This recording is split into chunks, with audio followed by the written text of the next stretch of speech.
Asia cup cricket tournament ആരംഭിക്കാൻ പോവുകയാണ്. നമുക്കെല്ലാം അറിയുന്ന പോലെ തന്നെ എല്ലാ പ്രാവശ്യം പോലെ ഇന്ത്യ പാകിസ്ഥാൻ മത്സരത്തിനുള്ള കാത്തിരിപ്പാണ് ഇത്തവണയുള്ളത്. എല്ലാ പ്രാവശ്യവും ഇന്ത്യയും പാകിസ്ഥാനും നേർക്കുനേർ വരുമ്പോൾ ഒരു ചിരവരി പോരാട്ടം എന്ന നിലയിൽ ഭയങ്കര ആവേശം സ്വാഭാവികമായിട്ട് ഉണ്ടാകാറുണ്ട്. തീർച്ചയായും ഇത്തവണ ബാബർ അസം, മുഹമ്മദ് റിസ്വാൻ എന്നിവർ പാകിസ്ഥാൻ നിരയിൽ ഇല്ലെങ്കിൽ ഇന്ത്യയിൽ രോഹിത് ശർമ്മ, വിരാട് കോഹ്ലി ഇല്ല.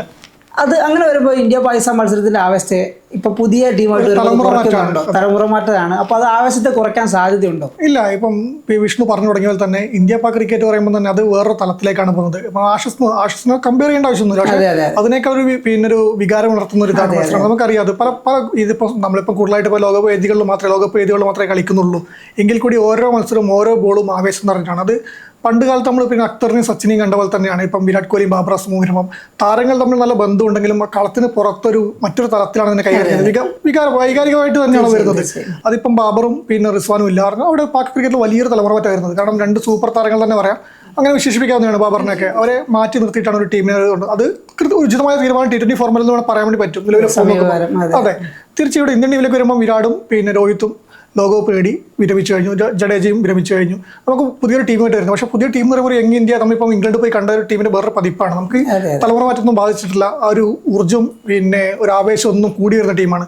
പാക് ക്രിക്കറ്റിൽ ഇപ്പം പാക് ക്രിക്കറ്റിന്റെ സമീപകാലം നോക്കിയാൽ കുറച്ച് ഡൗൺ ആണ്. പാക് ക്രിക്കറ്റ് തകർച്ചയിലേക്ക് പോകുന്നു പറഞ്ഞാൽ കൂടി തെറ്റു പറയാൻ പറ്റുന്ന എനിക്ക് തോന്നുന്നില്ല. അതെ, വല്ലാത്തൊരു ഇതാണ്. ഇപ്പം നമ്മൾ പിന്നെ ചാമ്പ്യൻഷിപ്പിൽ ഉൾപ്പെടെ കണ്ടുവന്നതാണത്. ആ ഒരു അവരുടെ കളത്തിന് പുറത്ത് പിന്നെ അവർ കൂടുതൽ ആക്റ്റീവ് ആവുന്നു, കളത്തിനകത്ത് കുറഞ്ഞു വരുന്ന അവസ്ഥയാണത്.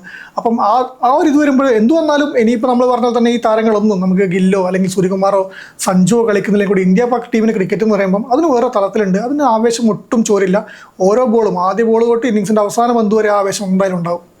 അത് തന്നെ, അത് ഇന്ത്യ പാകിസ്ഥാൻ മത്സരത്തിന്റെ ആവേശം ഇത്തവണയും കുറയില്ല. ഇപ്പൊ 14 മത്സരം നമ്മളിപ്പം ഇന്ത്യയുടെ മത്സരം തുടങ്ങുന്ന പിന്നെ 9 തുടങ്ങുന്നു, ഇന്ത്യ 10 കളിക്കുന്നു പറയുമ്പോഴും നമ്മുടെ മത്സരം ആദ്യത്തെ മത്സരം 14 മാത്രമേ നമുക്ക് വരുന്നുള്ളൂ.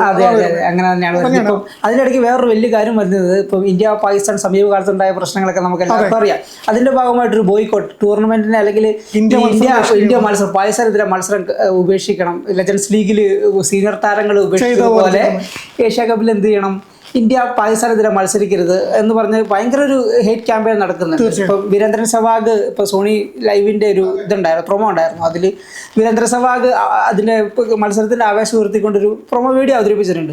അതിനെതിരെ സെവാഗിനെതിരെയും ഗൗതം ഗംഭീറിനെതിരെയും BCCIക്കെതിരെയും ഭയങ്കര വിമർശനമാണ് സോഷ്യൽ മീഡിയക്കെതിരെ. അതിനെങ്ങനെയാണ് നമുക്കിപ്പം ഈ ഹർഭജനൊക്കെ നമുക്കറിയാം കളിക്കുമ്പോൾ ഒരു ക്ഷീർധവനിൽ താരങ്ങൾ കളിക്കുന്നില്ല പറഞ്ഞ ലെജൻസ് ലീഗിൽ കളിക്കാതെ അത് വലിയൊരു നഷ്ടം വരുന്ന സംഭവം എനിക്ക് തോന്നുന്നില്ല. നിലവിലെ ചാമ്പ്യന്മാരായിരുന്നു, നമ്മൾ കളിക്കാത്തതുകൊണ്ട് തന്നെയാണ് പിന്നെ ഫൈനലിലേക്ക് നമുക്ക് പോകേണ്ടിരുന്നത്. പക്ഷെ അന്നേരം തന്നെ എല്ലാവരും ചോദിക്കുന്നത് ലോകകപ്പിലും ഏഷ്യ കപ്പിലൊക്കെ ഈ നിലപാട് ആവർത്തിക്കുന്നു.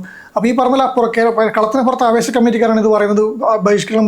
പക്ഷേ ശരിയാണ്, രാജ്യമാണ് വലുത്, രാജ്യവികാരമാണ്, പട്ടാളക്കാരാണ് വലുത് പറഞ്ഞാൽ ആ വാദം നമ്മൾ ഒരു പരിധി അംഗീകരിക്കുമ്പോൾ കൂടി കളത്തിന് ഈ കളിയുടെ വരുമ്പം ക്രിക്കറ്റ് എന്ന് പറയുമ്പോൾ ഒരു വേറെ തലത്തിലൊരു വികാരം ഈ അതാണ്. അത് നമുക്ക് ഇതിനൊക്കെ മായ്ക്കുന്നു. നമ്മളിപ്പോൾ പറഞ്ഞത് ബാബർ അസമും വിരാടും തമ്മിൽ ഒരു ടെസ്റ്റ് മത്സരത്തിൽ പോലും നേരിട്ട് വരാത്ത രണ്ട് ഇതിഹാസങ്ങൾ തന്നെ പറയാൻ വേണ്ടി പറ്റും. പക്ഷെ അവർ തമ്മിലൊരു ബോണ്ട്. വിരാട് കോഹ്ലി വളരെ കാലം ഫോം ഔട്ട് ചെയ്യുന്ന സമയത്ത് പാക് താരങ്ങൾ സംസാരിക്കുന്നത് വല്ലാത്തൊരു പിന്നെ ഒരു സഹോദരി ബന്ധം, ഒരു ഉള്ളിലൂടെ ഒരു വൈകാരിക ബന്ധം. ഈ പറഞ്ഞ ആവേശത്തിന്റെ ഒരു വൈകാരിക വരുമ്പോൾ ഉള്ളിലൂടെ ഒരു വൈകാരിക ബന്ധം ഈ താരങ്ങൾ തമ്മിലും വരുന്നുണ്ട്. പക്ഷെ അതിനൊപ്പം തന്നെ പല ഈ നമ്മൾ ഇർഫാൻ പത്താനൊക്കെ പറഞ്ഞ പോലെ തന്നെ ഷഹീൻ അഫ്രീദിനെ പറഞ്ഞാലോ പല പ്രശ്നങ്ങളുണ്ട്.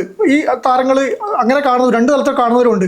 എങ്കിൽ കൂടി ഈ താരങ്ങൾ തമ്മിലും ഇത് വരുമ്പോൾ കളത്തിലേക്ക് വരുമ്പം അതിന്റെ ഗ്രൗണ്ടിൽ ഇറങ്ങിക്കഴിഞ്ഞാൽ ക്രിക്കറ്റ് എന്നുള്ള ഒറ്റ വികാരമേ ഉള്ളൂ. നമ്മൾ പറഞ്ഞ ക്രിക്കറ്റ് മതം സച്ചിൻ ദൈവം എന്നൊക്കെ പറഞ്ഞാൽ ആ ഒരു വരുമ്പം അതൊരു നമുക്ക് ആ ഒരു വികാരത്തെ മാത്രമേ കാണേണ്ടതുള്ളൂ. അല്ലാതെ ഇങ്ങനെ വന്നു കഴിഞ്ഞാൽ അത് കളത്തിന് ഇത് വരുമ്പം നമ്മൾ എന്ത് വരുമ്പോൾ സമാധാനത്തിന് മറ്റു പാതയും വരുമ്പോൾ എല്ലാം വരുമ്പോൾ കളത്തിൽ ക്രിക്കറ്റായി കണ്ടാൽ മതി. സംസാരിക്കാൻ തലങ്ങളുണ്ട്, നേതാക്കളുണ്ട്, രാഷ്ട്രീയങ്ങളുണ്ട്, പല മാർഗങ്ങളുണ്ട്. അത് ആ രീതി പോട്ടെ. ഇതിപ്പം ഈ ആവേശക്കാരോട് നമുക്ക് പറയാൻ പറ്റും, ഈ ഇന്ത്യ എന്ന വികാരത്തിന് നമുക്ക് ഒന്നും കൂടി ഊട്ടിയുറപ്പിക്കാൻ ഈ കളത്തിലൂടെ നമുക്ക് പറ്റും. കാരണം നമ്മളിപ്പം നമുക്ക് തിരിച്ചടി കൊടുക്കണമെങ്കിൽ കളത്തിൽ നമുക്ക് പറ്റിയ അവസരമാണ്. പാകിസ്ഥാനെ ഏഷ്യ കപ്പിന്റെ ഏത് ഫോർമാറ്റിലൊക്കെ ചരിത്രം നോക്കിയാലും ഇന്ത്യക്ക് വ്യക്തമായ ഒരു മുൻതൂക്കമുണ്ട്. പാക് ക്രിക്കറ്റ് ടീം വരട്ടെ 3 തവണ മത്സരിക്കാം അവസരം ഉണ്ട്, 2 തവണ എന്തായാലും മത്സരിക്കും. ആ വരുമ്പോൾ 2 തവണ തോൽപ്പിച്ച് വിട്ടിട്ട് നമുക്ക് പ്രതികാരം തീർക്കാന്നേ. എന്താ വിഷമം അന്ന് കാണുമ്പോൾ നമുക്ക് ഒന്നും കളിച്ചു തോൽപ്പിച്ചിട്ട് എന്താ ഇതിപ്പം പറയുമ്പോൾ തന്നെ പാക് ക്രിക്കറ്റിൽ ചിലപ്പം അവിടുത്തെ മുൻതാരങ്ങളൊക്കെ ആവശ്യം പറയുമ്പോൾ എനിക്ക് തോന്നാറുണ്ട് കളത്തിൽ വന്നാൽ ചിലപ്പോൾ ഇവർ തോൽക്കും, വലിയൊരു തിരിച്ചടി വീണ്ടും അവർക്ക് നേരിടേണ്ടി വരും. കാരണം ഇവിടെ ഇപ്പം നമ്മൾ കളിക്കേണ്ട പറയുന്നത് തന്നെ കളിച്ച് തോറ്റാൽ അവിടെ അവർക്ക് വലിയ വിമർശനം വരുന്നുണ്ട്. അപ്പോൾ അവരും ഇത് ഒഴിവായി പോട്ടെ ചിന്തിക്കുന്നുണ്ടാവും. പക്ഷെ നമുക്ക് കളിച്ച് കിട്ടട്ടെ, നമുക്ക് പറഞ്ഞാൽ നാളെ കുടുംബം കിട്ടണം കിട്ടട്ടെ, അവിടെ തീർക്കാൻ വേണ്ടി പറ്റും. നമുക്കൊരു ആവേശം അവിടെ തീർക്കാൻ വേണ്ടി പറ്റും. ഇപ്പം ഈ മുൻതാരങ്ങൾ സീനിയർ താരങ്ങളെ വിമർശിക്കുന്നവർക്കെല്ലാം അന്ന് വീണ്ടും ആഘോഷം, നമുക്ക് കൈയടിച്ച് മതിമറന്ന് ആഹ്ലാദിക്കാം 14-ാം തീയതി രാത്രി കളി കഴിയുമ്പോഴേക്ക്. അതിനു വേണ്ടി നമുക്ക് ആദരിക്കണം. കളിക്കാൻ രണ്ട് കളി രണ്ടായി കാണണം. നമുക്ക് നമ്മുടെ വികാരം ഈ കളിയുടെ പേരിൽ അങ്ങ് തീർക്കാൻ വേണ്ടി പറ്റും. അത്രയേ ഉള്ളൂ. ഈ ആവേശത്തിൻ്റെ കാര്യം പറയുമ്പോൾ തന്നെ പാകിസ്ഥാൻ ടീമിൻ്റെ ഇത്തവണത്തെ ഒരു ടീം കരുത്തും ഇന്ത്യയുടെ ടീം കരുത്തും നമുക്കത് പരിശോധിക്കേണ്ടതായിട്ടുണ്ട്. ഇപ്പോൾ പാകിസ്ഥാൻ ഇപ്പോൾ പറഞ്ഞ ബാബറില്ല, റിസ്വാൻ ഇല്ല, ഇന്ത്യക്ക് രോഹിത് ഇല്ല, കോഹ്ലി ഇല്ല. ഇപ്പോൾ സൂര്യകുമാർ യാദവിന് കീഴിൽ ശക്തമായ ടീം തന്നെയാണ് ഉള്ളത്. ഇത്തവണ ഇന്ത്യനെ അട്ടിമറിക്കാൻ പാകിസ്ഥാന് സാധിക്കും? അങ്ങനത്തെ ഒരു കെൽപ്പ് ഉണ്ടെന്ന് നമുക്ക് കരുതാൻ പറ്റും? എങ്ങനെ ഇല്ല, ഇപ്പം നിലവിൽ പാകിസ്ഥാൻ ഞാൻ ആദ്യം പറയുമ്പോൾ തന്നെ പറഞ്ഞു, നിലവിലെ പാകിസ്ഥാൻ ക്രിക്കറ്റ് നോക്കുമ്പോൾ നമുക്ക് എനിക്ക് ആ ടീം വെച്ചിട്ട് പിന്നെ ഗ്രൂപ്പ് ഘട്ടത്തിൽ ഇപ്പോൾ അഫ്ഗാനോട് കളിക്കുന്നില്ല, പക്ഷേ അഫ്ഗാനോടോ ബംഗ്ലാദേശിനോ പോലും തോൽക്കാൻ വേണ്ടി സാധ്യതയുള്ള ടീമാണ്. പക്ഷേ പാകിസ്ഥാൻ എന്ന ക്രിക്കറ്റ് ടീമിനെ നോക്കുമ്പോൾ നമുക്കറിയാം പാകിസ്ഥാൻ ആരോടും തോൽക്കും, ആരെയും തോൽപ്പിക്കും. പാകിസ്ഥാന്റെ ചരിത്രം അങ്ങനെയാണ്. അവരിപ്പോൾ വിൻഡീസിനോട് ഇപ്പോഴത്തെ വിൻഡീസ് ടീമിനോട് തോൽക്കും, പിന്നെ ഓസ്ട്രേലിയനെ പോയി തോൽപ്പിക്കും. അത് പണ്ടുതൊട്ട് അങ്ങനെയാണ്. പിന്നെ ക്രിക്കറ്റാണ്, ആ ദിവസത്തിന്റെ ഇതാണ് പറയാൻ പറ്റില്ല. പക്ഷേ നിലവിലെ പ്രകടനം വെച്ച് വിലയിരുത്തുകയാണെങ്കിൽ നിലവിലെ പാകിസ്ഥാൻ യാതൊരു സാധ്യതയുമില്ല. ഇപ്പം നമുക്കറിയാം, ഈ നേരത്തെ പറഞ്ഞാൽ തന്നെ അഫ്ഗാൻ ബംഗ്ലാദേശിനോട് കളിച്ച് പറഞ്ഞാൽ തന്നെ അതിന് മുന്നേ ന്യൂസിലാൻഡ് പോയിട്ട് പൊട്ടിയത് നമ്മൾ കണ്ടാണ്. അങ്ങനെ നമ്മൾ ആ ഒരു ചാമ്പ്യൻസ് ട്രോഫിയിൽ തന്നെ നമുക്ക് പറയാം, അവിടെ തന്നെ നമ്മൾ കാണുന്നതാണ് അവിടുത്തെ ഒരു ആഭ്യന്തര ക്രിക്കറ്റിന്റെ ഒരു തകർച്ചയായിട്ടാണ് ഞാൻ കാണുന്നത്. ഒരു രണ്ടാം നിര ടീമിനെ വളർത്തെടുക്കാൻ വേണ്ടി പറ്റിയിട്ടില്ല. ഒരു സെക്കൻഡ് ലെയറിൽ നമ്മൾ ആഭ്യന്തര മത്സരത്തിലൂടെ കിടന്നുറങ്ങുന്ന താരം കളത്തിൽ ടൈം ഔട്ടായി പോകുന്നൊക്കെ നമ്മൾ കണ്ടാണ്. ആ രീതിയിലേക്ക് വരുമ്പോൾ അത് നമുക്ക് നടക്കില്ല. അതിപ്പം ആ പാകിസ്ഥാൻ പക്ഷെ താരങ്ങളുണ്ട്, ഷഹീൻ അഫ്രീദിയെ പോലെ, പിന്നെ നമുക്കൊരു താരങ്ങളുണ്ട്. ഒരു വെല്ലുവിളി ഉയർത്താൻ വേണ്ടി പറ്റുന്ന, പിന്നെ ഉയർത്തുന്ന പ്രതിദിനം ഉയർത്താൻ പറ്റുന്ന താരങ്ങളുണ്ട് പാക് ക്രിക്കറ്റിലുണ്ട്. അവരെ നിസ്സാരമായി തള്ളിക്കളയാൻ പറ്റില്ല. പാക് ക്രിക്കറ്റ് ഇന്ത്യൻ ക്രിക്കറ്റ് നോക്കുമ്പോൾ നമ്മൾ പറയുമ്പോൾ നമുക്ക് ആദ്യം പറഞ്ഞാൽ തന്നെ രണ്ടും ഒരു ആവേശത്തലാണ്. ആ ആവേശം എന്തായാലും കിട്ടും. അതിന് പറ്റിയ താരങ്ങളുണ്ട്. പക്ഷേ നിലവിൽ ഇപ്പം പറഞ്ഞ സൂര്യകുമാർ യാദവും പിന്നെ സഞ്ജു സാംസൺ അല്ലെങ്കിൽ ശുഭ്മാൻ ഗില്ലും ഇറങ്ങുന്ന ഈ ടീം ബാറ്റിംഗ് കരുത്ത് തൊട്ട് പിന്നെ ബൗളിങ്ങിലേക്ക് വരുമ്പോൾ ബൂംറ ഉണ്ട്. ബൂംറ ഇല്ലെങ്കിൽ തന്നെ നമുക്ക് ഇമ്പാക്ട് അടുത്ത സമീപകാലത്ത് ഉണ്ടാക്കിയ ഇമ്പാക്ട് ഒന്നും പറയാൻ പറ്റില്ല. ബാറ്റിംഗ് ഓർഡർ 8-ാം നമ്പർ വരെ ബാറ്റ് ചെയ്യാൻ പറ്റുന്ന ഓൾറൗണ്ടർമാർ നിരയുണ്ട്. ഒരു തരത്തിലും ഒരു ആശങ്കയും ഇല്ല. ഇപ്പം പാക് ക്രിക്കറ്റ് ടീമിനെ പ്രഖ്യാപിക്കുമ്പോൾ തന്നെ പിന്നെ അവരുടെ ബോർഡംഗം പറഞ്ഞത് ഇന്ത്യയെ തോൽപ്പിക്കുന്ന ടീമാണെന്നാണ്. കാരണം ഇന്ത്യയെ തോൽപ്പിക്കുന്ന